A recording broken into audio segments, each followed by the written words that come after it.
Halo guys, kembali lagi di pemain cadangan.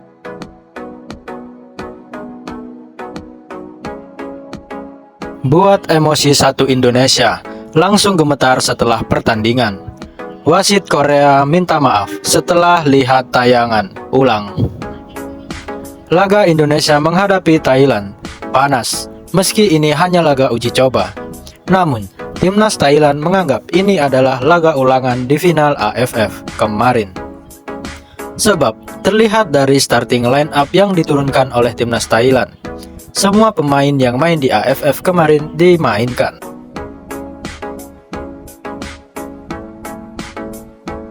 Berbeda dengan Coach Indra Safri, dirinya memberikan menit bermain yang adil kepada 30 pemain yang dibawanya ke Korea. Sebab misi sesungguhnya timnas U20 adalah bisa lolos ke Piala Asia pada September nanti. Dan karena itu pula, nama Welber Jardim dan John Schreven tidak dibawa.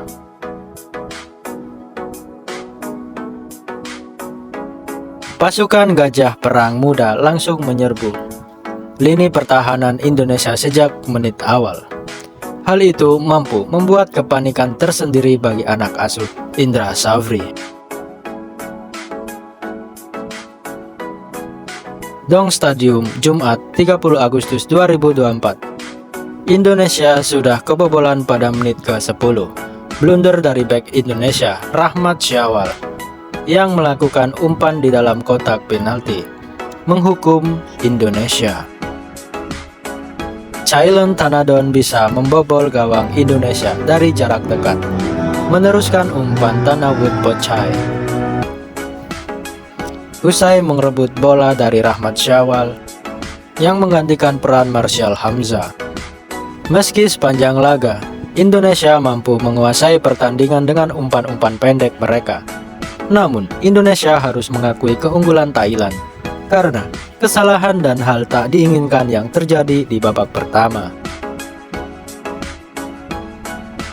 Puncaknya, ketika wasit melakukan kesalahan karena menghalangi laju pemain Indonesia yang sedang melakukan penyerangan. Hal tersebut membuat serangan balik Thailand dan terciptanya gol kedua untuk Thailand.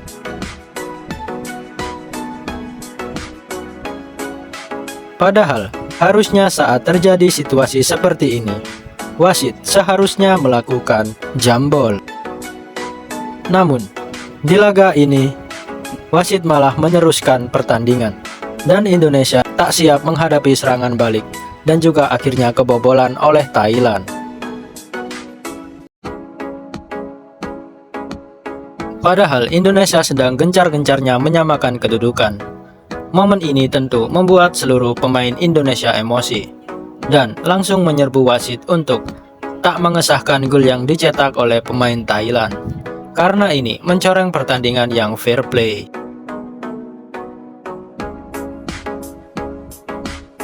Dan saat laga usai berakhir, wasit pertandingan meminta maaf atas kesalahannya. Dia tak menyangka bahwa dia penyebab gol kedua timnas Indonesia. Padahal tim analis Korea yang memantau laga Indonesia melawan Thailand saja mengakui itu harus dihentikan dan adanya jambol yang harus dilakukan.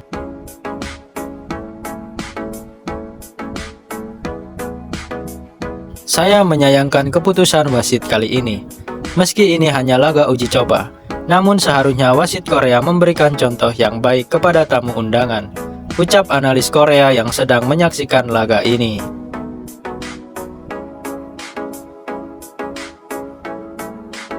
Dan meski saat ini kalah dengan Thailand, setidaknya di laga uji coba ini kita bisa mengetahui kedalaman skuad pelapis yang dimiliki oleh Indonesia.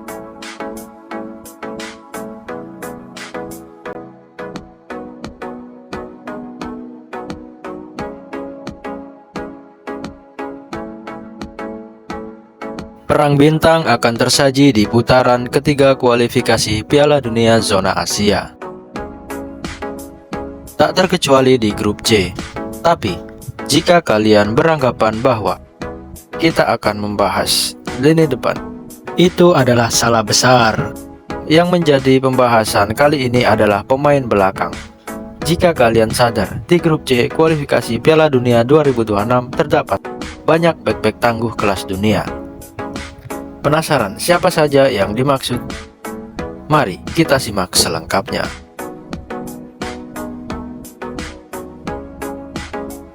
Takehiro Tomiyasu, tim pertama yang menyumbangkan nama, yaitu Jepang.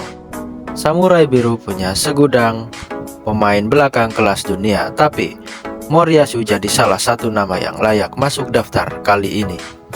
Bek yang merupakan bek serba bisa. Dirinya bisa memainkan posisi bek tengah dan bek kanan dengan sama baiknya. Sejak diangkut dari Bolonya pada tahun 2021, Tomiyasu terus mengalami peningkatan. Bersama Arsenal, ia menjadi salah satu bek andalan di skuad Mikel Arteta. Dengan posturnya yang menjulang tinggi hingga 188 cm, Tomiyasu tak ubahnya seperti bek beton yang dirobohkan oleh striker lawan tapi tidak akan bisa.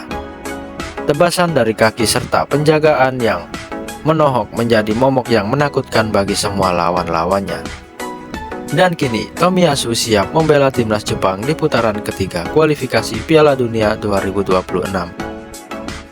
Entah sebagai bek kanan atau bek tengah.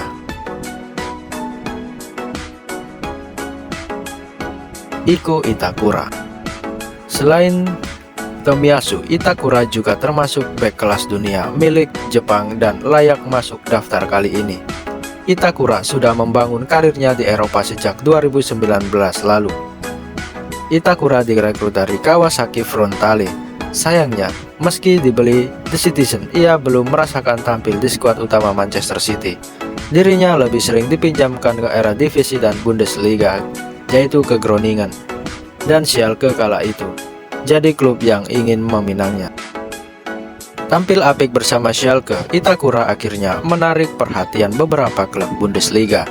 Tapi Borussia Mönchengladbach jadi tim yang beruntung mendapatkannya. Alhasil, Itakura hijrah ke Gladbach tahun 2022. Di Jerman, kemampuan performa Itakura menjadi semakin berkembang pesat. Menghadapi striker cepat bukan masalah baginya, karena dirinya memiliki postur yang bagus dan juga kecepatan yang luar biasa. Dia adalah standar baru bagi Asia. Selain itu, dirinya juga nyaman bermain dengan kedua kakinya. Itu sangat membantu dalam melakukan distribusi bola.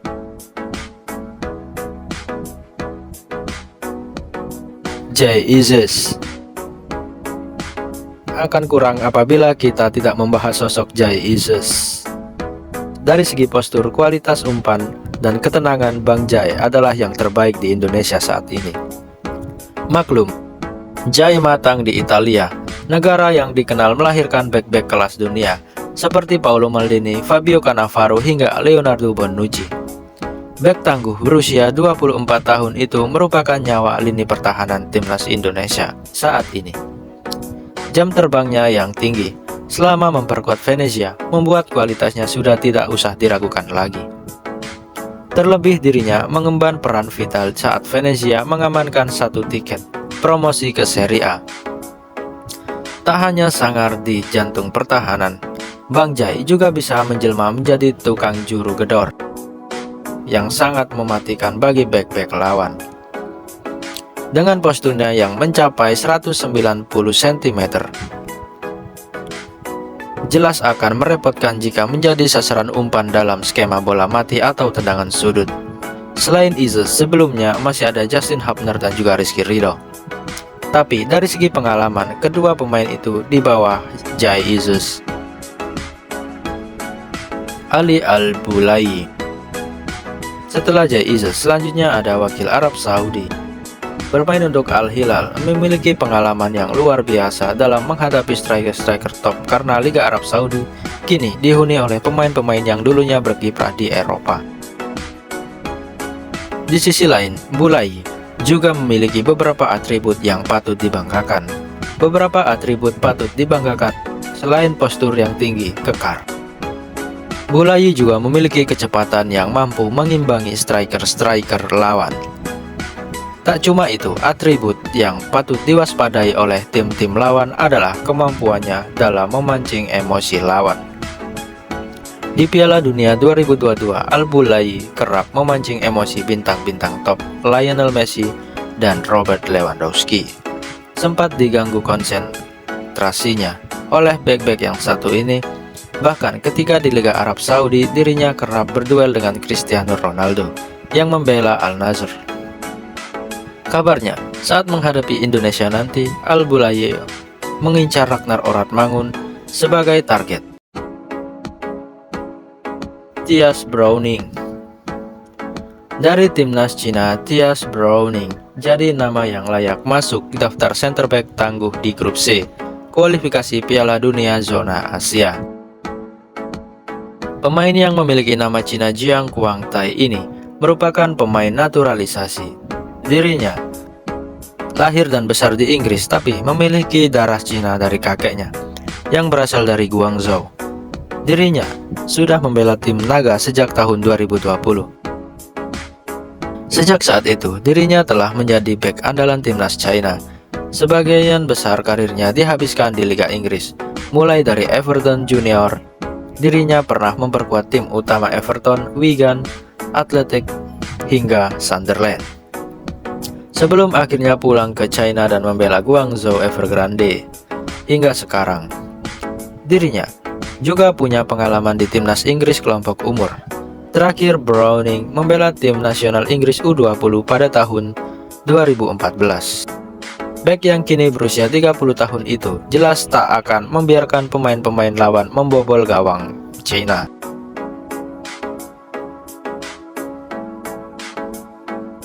Harry Souttar.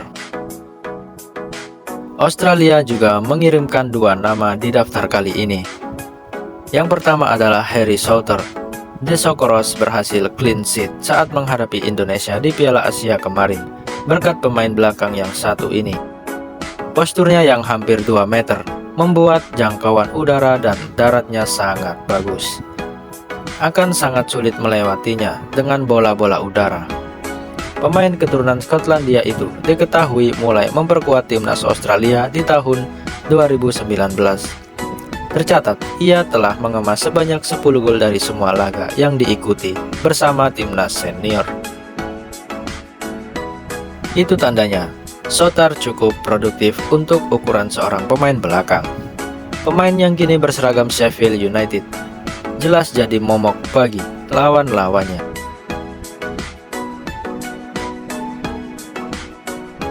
Alessandro Cirsati. Yang kedua adalah Alessandro Cirsati. Sama halnya dengan Harry Souttar, Cirsati juga berstatus sebagai keturunan. Ia merupakan pemain kelahiran Venza, Italia. Ia adalah anak dari pesepak bola Italia era 2000-an, Gianfranco Cirsati. Memiliki koneksi dari ayah, Cirsati kini berkarir di Italia bersama Parma. Bek yang baru berusia 20 tahun itu adalah bagian dari skuad Parma yang baru saja mengamankan tiket promosi ke Serie A. Di usianya yang masih sangat muda, Alessandro telah menjadi bek andalan Parma. Dirinya bahkan mengemas 32 penampilan di semua ajang musim ini. Kalau boleh dibilang, dirinya berada di level yang hampir sama dengan Jay Isis.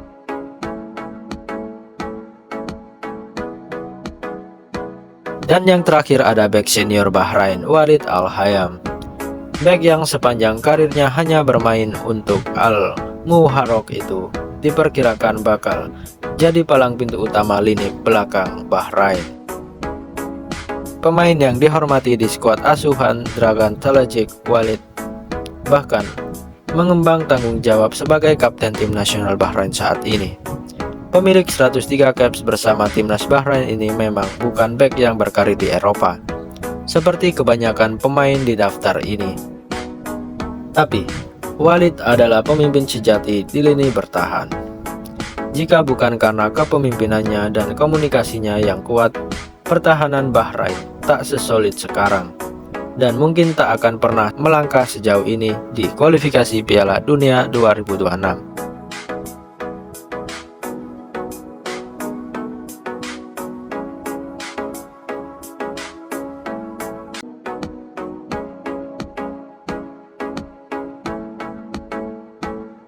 Kagetnya, asisten pelatih baru Sintayong. Lihat kualitas striker timnas Indonesia. Punya potensi, tapi ada kekurangan.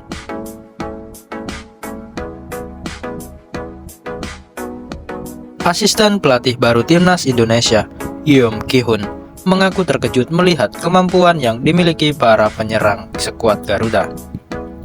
Pelatih Sintayong secara resmi menunjuk Yeom Ki-hun sebagai asisten khusus striker terbarunya jelang putaran ketiga kualifikasi Piala Dunia 2026 zona Asia.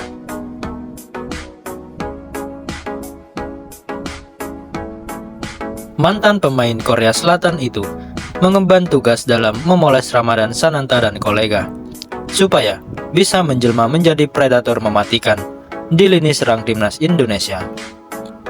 Sesi pemusatan latihan bersama timnas Indonesia sejak Jumat 30 Agustus 2024 menandakan sebagai pertemuan perdana asisten teranyar itu dengan para punggawa Garuda. Saat ditemui awak media, Yeom Ki-hun mengaku terkejut dengan kemampuan yang dimiliki anak asuh Sintayong tersebut. Asisten pelatih khusus striker itu menyebut bila dirinya tidak menyangka jika para lini serang timnas Indonesia memiliki power tendangan yang sangat bagus.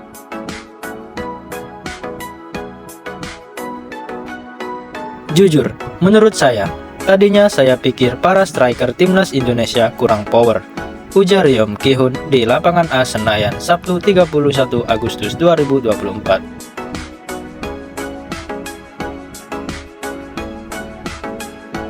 Ternyata power dan fisikal sudah ada, katanya seraya menambahkan.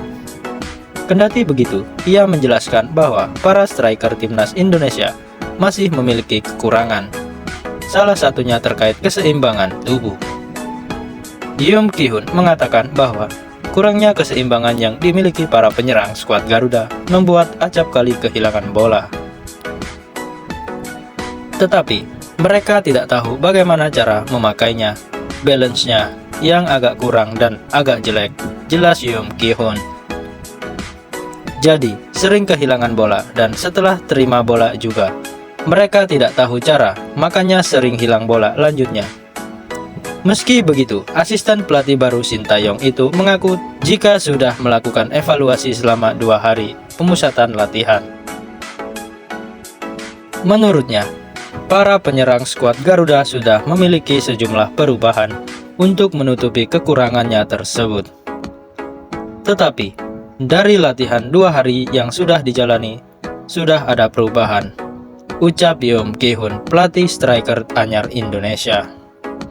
Semoga striker Indonesia semakin menyala di kualifikasi Piala Dunia round 3 zona Asia.